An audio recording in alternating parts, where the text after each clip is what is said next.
That's good.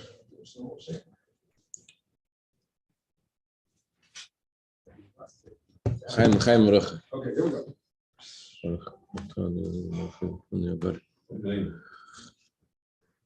There's a Rav who had to help someone to get ready for their wedding. The rabbi wanted to make sure the guy knew the words. The guy had a hard time saying the words you're supposed to say when you betroth your wife. So the rabbi is there by under the chuppah. It's Hare, At, Gudeshes. I was like, Li, you have to say it by yourself. Because Li means to me. You should be sanctified. So you shouldn't get married to the rabbi, So it reminded me of, I was reminded of the story because we learned yesterday the words of Bar Kochba. Bar Kochba said to Hashem, don't help me and don't hurt me. Let me do this according to nature, according to the way things are according to nature. He was a false messiah. Right. Well, there are different. There were a few Bar Kochbas. Oh. So I'm not sure which Bar Kochba this was. Look up the Gemara. Anyway, so what exactly is? It was a famous one. There was one with Rabbi Akiva, no? I don't know. I think. Akiva thought he was Mashiach. Right. So L'cheira, which what's wrong with his logic? What's wrong with the way of Bar Kochba's logic? Let's go to Eschav Dalet. What we're going to say is that it seems that Bar Kochba has a point. He checked the might of his armies, and he came to the conclusion that according to nature, without God's heroic, so to speak, divine intervention, he was able to overcome the Roman Empire. Yeah, so it seems like they were talking about Bar Kochba, the one who Rabbi Akiva believed was Mashiach. So the answer is that all of these, but anyway, the answer is that all of these kinds of calculations only apply when you're talking about something that has to do with nature. But the Jewish people have no connection to nature. They're part of Hashem, they're children of Hashem. Just like their father has no connection to nature, so too the Jewish people are Hashem's children, and they're not at all bound by nature. But the Bar Kochba could still argue, okay, they're not connected to nature, but they shouldn't be weaker than nature. So if nature says they could win, so they're able to overcome the Roman Empire. So why make peace with Babylonia when they could hang out with Assyria and Egypt, and they could win the Babylonians? Why do they have to forfeit their ability to win the battle? So the answer is that it says the problem is when a child says that he grew up and doesn't need his father. That's a problem. And that's what happened when we left Egypt. That when we left Egypt, it says that the Jewish people came out of Egypt fully armed. But the moment they asked the question, is God with us or not? At that moment, Amalek attacked them. So when the child says, I don't need my father, then as the Medrash, there was a bring of this here, but the Medrash gives a famous example of a father walking with a child, and the father is protecting his child from a dog and from other things, and then someone comes by and says, hey, they ask the kid, where's your dad? And the kid says, I don't know. So the father puts his son down, and so then a dog comes and bites him. So in other words, that when the child forgets about his father, then he is reminded by his father that his father is there to protect him. And as we see in warfare in general, that when a war is fought according to nature, so then the stronger wins the weaker one. But when the war is fought without any rules of warfare, that means when someone's fighting like with their entire being, and the other one's just fighting logically, so then the weaker one could certainly win the war. This is the words of the Rebbe. It seems like it has a lot to do with today. Yeah, Even though the other guy is stronger, but if he'll act in a lazy way, the weaker guy who's fighting with his whole etzema nefesh, his whole soul, will win the war. So, but what's the reason that okay? So that's the intro to get to Mr. Shem. After we after this long introduction about when we should rely on a Gentile, we shouldn't rely on a Gentile, how that works, and we explained that Hashem wants us to make a vessel in nature, but not to rely at all on nature. After this whole explanation, we're going to go back to the parable of the Medrash about the two reasons for anti-Semitism. That some non-Jews feel that Jews are to them are like, they make them feel like a ditch themselves, and some non-Jews look at Jews as a mound. We'll see what that means. Let's go to Eischav Dal, page Chav Zayin. Seemingly, Bar Kochba has a proper claim. After he checked the strength of his armies, and it says over there in the Talmud in detail how he checked them, he reached the conclusion that even according to the rules of nature, without any divine assistance, he's able to be victorious over the Romans. So what was wrong with what he said? My knows that the answer is all calculations only apply when you're talking about a people that has connection to nature. The Jewish people, what connection do they have to nature? A Jew and Neshama is actual part of Hashem. As the Torah says, you are called children to Hashem your God. Just like the Father has no connection to nature, so to the children have no connection to nature.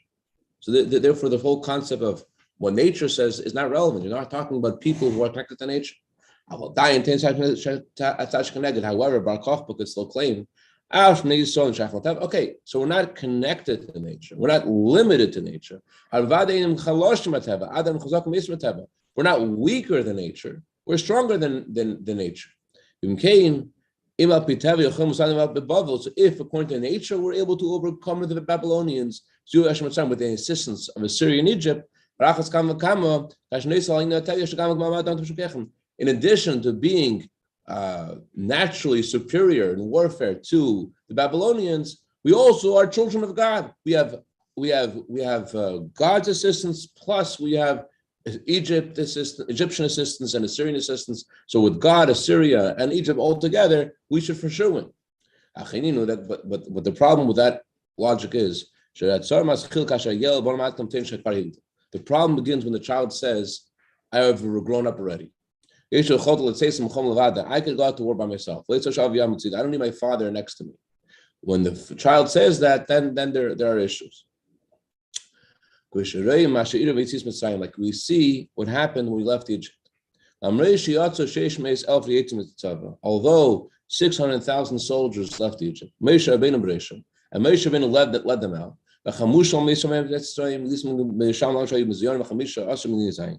And it says that they left Egypt armed. And how were they armed? They were armed with one text says they were armed with 5 kinds of weapons. Chamusha means 5 kinds of weapons. Another text says 10 kinds of weapons or 15 kinds of weapons. So there was no reason for them to be frightened from any kind of Amalek. However, but the moment the Jewish people said, is God with us or not? So the same exact moment they said that, that's when Amalek came to attack. And this tiny little Amalek, who wasn't superior to them in his quantity or quality of his soldiers, that nation caused tremendous trouble for the 600,000 Jewish soldiers. As we see in the war between two sides, when the war is fought according to logic, then the stronger wins the weaker. But one of the sides fights out of new rules, and then something it touches his whole being, he has to win. It's al sheni as the other one's just fighting according to logic. Then the weaker one could win the stronger one. Although one of the nations is stronger, if he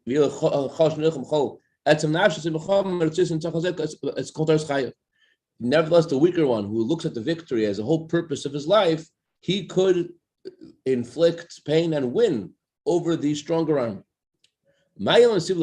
Okay, so that explains the way that we're supposed to look at assistance from others. We're supposed to realize that Bar Kokhba's argument is false, and that a yid is above nature, and there's no such thing as doing things according to nature. It's not that we're stronger than nature without our father, or weaker than it. We have no connection to nature whatsoever. And the moment we say that we don't need our father, then Chas Hashem, we have that issue that we had with Amalek. Abiel used to say, when a kid comes home from yeshiva, so he tells his the sign that he's a yeshiva student is that he doesn't need to learn Torah. Why don't you learn Torah? I'm in yeshiva all the time. I learn Torah. So the problem is that when we say that we've grown up, we don't need the Eibusher. We're Hashem's children. Or like the power of this is the problem of the Israeli anthem and the Tikva and the Zionist, many parts of the Zionist ideology.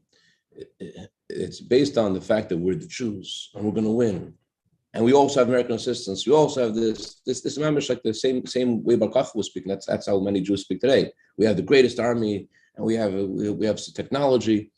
And the moment you say that you don't need your father, even if you say, "Oh, and we're also children of Hashem," then you're really saying it's like you're really not relying on Hashem. You're relying on Hashem plus something else. So then Chas Hashem leaves you open to Amalek. The Jew has to rely on Hashem and Hashem alone. The word from Baal Shem Tov. Blessed be the person who trusts in Hashem. Hashem is his security. So Baal Shem Tov asks, why the double expression, who trusts in Hashem and Hashem is his security? So Baal Shem Tov says, the first part of the pasuk is telling us, blessed is a person who trusts in Hashem alone. And he realizes that Hashem and Hashem alone is the source of his, whatever happens to him. And the second part of the pasuk, and Hashem is his security, means that not only do things come from Hashem, but Hashem will also provide you with the means to receive his blessings. In other words, you don't have to scratch your head and figure out, well, Hashem's going to help. I have to figure out how he's going to help me. No, Hashem gives you the vessel for the blessing as well. Hashem gives you the address and the means to receive that blessing. You don't have to figure anything out. The Eibishter not only gives you the things come from him, Hashem gives you the vessel to receive. Hashem gives you the means, the tool, and the exact thing that you need to do. Okay, now let's go back to the anti-Semitism. What's the reason every Gentile, without any exception, cannot stand the distance of a Jew? And therefore, he cannot do kindness to a Jew. As the Talmud says, kindness is considered a sin for the nations. So how come that's true? Why can't they stand us? The reason is because Gentiles have two kinds of situations in their lives. Aleph, like we learned earlier in the parable of Achashverosh and Haman, that Haman and Achashverosh are analogous respectively to one person who has a mound, one person has a ditch, and the owner of the mound and the owner of the ditch are happy to do business together. They don't need any financial benefits to make the transaction. The owner of the ditch is happy to get rid of his ditch. The owner of the mound has to get rid of his mound. Our question was, what's the point of the analogy in the first place? And what's the significance of a mound and a ditch specifically? And so here we go. There are some Gentiles who feel the very fact that a Jew exists is like a mound in their field. They don't care what that mound is made of. They don't care if that mound might have some unique characteristic. It might be a golden mound, might be a silver mound. Maybe it is only a dirt mound.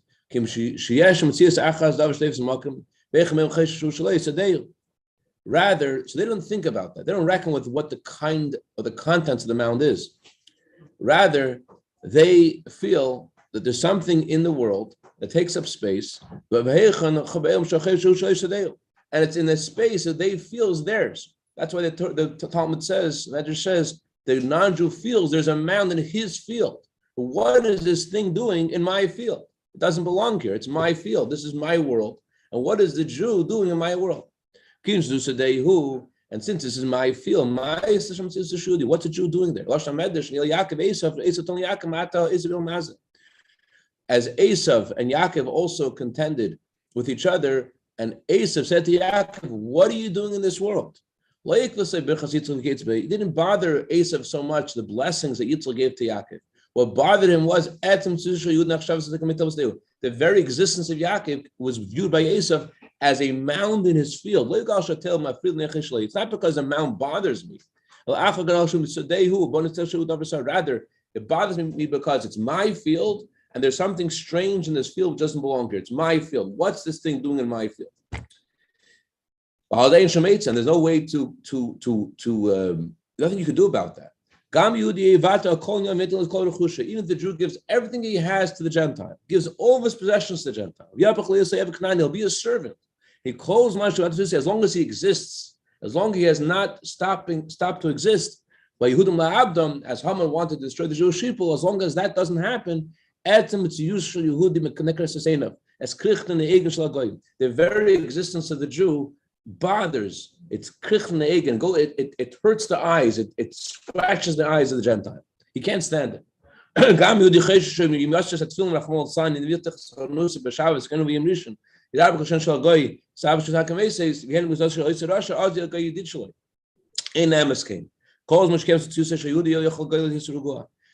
if a Jew thinks, you know what, I'll take off my tefillin, I'll open my store on Shabbos, I'll close it on Sunday, I'll speak in the language of the Gentile, I'll dress like the Gentile, I will go to the feast of Achashverosh and enjoy it, and then the Gentile will be my friend. It's not true. As long as you exist, the Gentile cannot be peaceful. Your existence bothers him. That's one kind of anti-Semitism. It's not motivated by any specific angle. It's just that we don't belong. We're in a world that is not ours. That's how they feel. We're in their world. This is our world. And what are you guys who are not? You're aliens on another planet. What are you doing in our world? You don't belong here. You don't fit in. You just see it clearly in Spain also when the time of the Inquisition. They wanted them to convert. They didn't want to convert. They kept on chasing them. Right. Even the fact that he's a Yid and he exists, even if he says I'm not, like he says over here, I'm going to close on Shabbos. I'm going to close on Sunday. Oh, it didn't help them. They still chased them. I remember this lady came to a friend of mine's house and she was telling them about why she's pro-Palestinian and this and that, and the host didn't have any didn't spare any social graces, and he said to her, do you know that if you visit those people that you are protecting, they would kill you in a second. They would shoot you in between the eyes in a second. And she actually was like shocked, but then she actually eventually that was what she needed to hear. Someone just tell her the truth. Okay, so those are the mound kind of Gentiles. Then there are the ditch kind of Gentiles. Then there are Gentiles which are compared to someone who has a ditch in their field. The Gentile feels, I have a ditch, I have a vacuum. It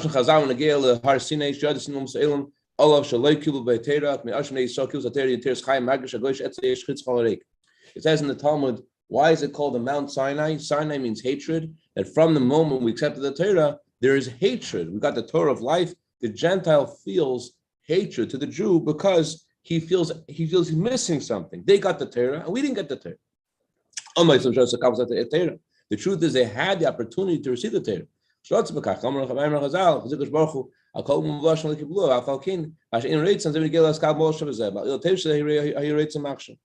And although Hashem asked all nations if they wanted the Torah, nevertheless, what they didn't want when they said they don't want the Torah was they didn't want the limitations that Torah brings, the inconveniences the Torah brings to your life. They didn't want, but they do want the good part of the Torah, the part that they still want, the benefits. They want the benefits without the responsibility. The kiyun shekein. Therefore, it doesn't matter what the Jew will do. As long as he is Jewish, Komer Liel, Sif Yudal, Shachol Echem Yisrael Yishes B'Teira, V'yodi Shashachas Achol Shishim Riv Yisrael B'Teira, V'Kashas La'ish Shali Tuli Kashas Shif B'Teira Kulei, Kol Goy Shepegish Bay Magish Eitz Echol Rik Chritz. Every Jew has a letter in the Torah. As we learned earlier, that the word Yisrael means an acronym for there are 600,000 letters in the Torah. Every Jew has a letter in the Torah which has a connection to him. And without his letter in the Torah, the whole Torah isn't kosher. So when a Gentile meets a Jew, he feels inside of himself this emptiness. He feels a ditch, a psychological ditch in himself. He feels inferior. He feels, I'm missing something. This guy has it, I don't have it. There is a way to prevent that feeling of emptiness. By elevating himself to a higher place than he was before. He doesn't even think about that as a possibility at all, because he doesn't want to do that. He doesn't want to elevate himself. He doesn't want to fulfill the mitzvah, thou shalt not murder. And he also has a reason why logically he should not fulfill the words of the Torah, thou shalt not murder. Yeah. Well, the song of Derech is based on the Medrash. That was good. He wants to listen to his father. He wants to honor his father. Yitzchak said to Esav, you will live by your sword. So Esav says, I can't accept the mitzvah, thou shalt not kill, because I was commanded by my father, I live by my sword. Right. And as you just quoted, the sages said that when Hashem turned to the people, the nation of Esav, nation of Yishmael, and he asked them, they wanted to receive the Torah, they asked Hashem, what does it say in the Torah? And they were told, it says in the Torah, thou shalt not kill. They didn't want to accept it. It says in the Torah, thou shalt not commit adultery. The other nation didn't want to accept it. It says in the Torah, don't steal. And then the third nation didn't want to accept it. So there is a way, that's one way of destroying that feeling of emptiness, being elevated to actually ascend and to live a higher lifestyle. And so they don't want to do that. So there's another way to prevent that feeling of emptiness. And what's that? As King Solomon said to those two women who were arguing who was the real mother. So the King Solomon said, I will cut the baby in half. And the woman who was not the real mother says, that's a great idea. I shouldn't get the baby and you shouldn't get the baby. So similarly, the Gentile who feels like a ditch, so you only feel that you have a ditch, you feel emptiness when someone else has something positive you don't have. If they have something positive and you're missing it, then you feel empty. But when the Jews will be destroyed and there won't be any Torah in the world, since the Torah will return back to its place in a similar way that when the tablets were shattered, the Jews didn't deserve the Torah. So although the tablets still exist, but it says that the letters, the godly energy in the tablets ascended. So the Gentile says, let the Jews be destroyed, let the Torah go back to its place, and the world will be Rahman al out Torah, and then I won't be missing anything because no one has it. So these two kinds of people, the one who has the mound in his field and the one who has a ditch in his field, have a connection to each other. Because the reason why a Jew is perceived by the Gentile as a mound is because he looks at the Jew, makes him feel like a ditch.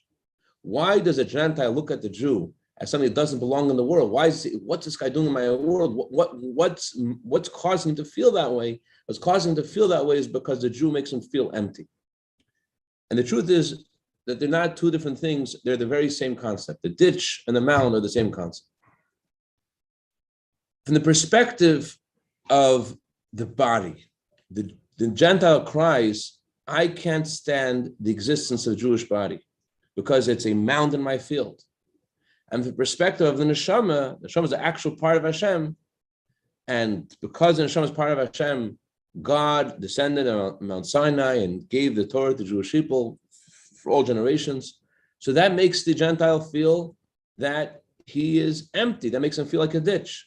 So he looks at he can't stand the body of the Jew, and the soul of the Jew, which is what makes the Jew deserve the Torah, that makes him feel like a ditch. And this is the theme of the words of the Gemara. Achashverosh and Haman were compared to two people. One had a mound and one had a ditch. When you want to understand the conversation of history at that time between Achashverosh and Haman, you might think that the whole thing happened because Haman was jealous of Mordechai, and therefore he wanted to bribe Achashverosh with 10,000 talents of silver. And since Achashverosh was foolish, so he agreed because he didn't understand what Esther told him later. Esther told him later that you're going to ruin your country if you do this. So you might think as Achashverosh was foolish, Haman was jealous, and that's how this whole thing happened. And if Achashverosh would have been more intelligent, or if someone would offer Achashverosh more money, not 10,000 talents of silver, but 11 talents of silver, and you might think, oh, if Haman wasn't so wicked, or if somebody would get Haman drunk a day before, so that Haman wouldn't notice that Mordechai didn't bow down to him. If Haman would have been so drunk, they wouldn't have noticed that Mordechai didn't bow down to him. Or if Mordechai wouldn't have angered Haman, so then this whole thing wouldn't have happened. What actually happened, so the Gemara tells us the real reason why things happened. But at the time, people were actually thinking this. Each person said to each other, it's this Jew, the Jew said, it's this Jew which caused me to have this trouble. They thought that Mordechai is the one who's causing this whole thing, where he didn't bow down to Haman. That's why all this is happening. That's what people were feeling. If Achashverosh was different, if Haman was different, if Mordechai was different, this whole thing wouldn't have happened. So Gemara says, don't think like this. That's a mistake. All of these events are garments in nature. We want to know the real thing that's going on. Achashverosh and Haman are compared to two people. One has a mound and one has a ditch. Achashverosh has a mound in his field. The Jewish people are in his government, in his kingdom. Their very existence does not allow him to rest. And Haman is like someone who has a ditch in his field. Haman knew the Jewish people are a nation that's scattered among all nations. And he knew that they're different than all people, as he said. And he knew that he received the eternal Torah from Hashem, who is eternal. And Haman knows that he doesn't have all those things. And after thousands of years, no one will remember him. So therefore, Haman has a ditch. And therefore, he told Achashverosh, it's not worth it to let them live. Why do you need to have this thing in your country that will always bother you? And why will I have to? And I will always feel this emptiness because someone is in a different situation than I am. So the Gemara says we are dealing with someone, an owner of a mound and an owner of a ditch. The language of the Gemara is very specific. An owner of a mound. Each one of them felt that they're the owner. The owner of the mound cannot stand the existence of the Jewish people in his world. He thinks that he is the master of the world. This Gentile thinks I'm the master of the world. And what's bothering my ownership of the world, it's this mound. And so to the owner of the ditch doesn't think that he's guilty about anything. Haman doesn't think that he's guilty of anything. He felt that he's the owner.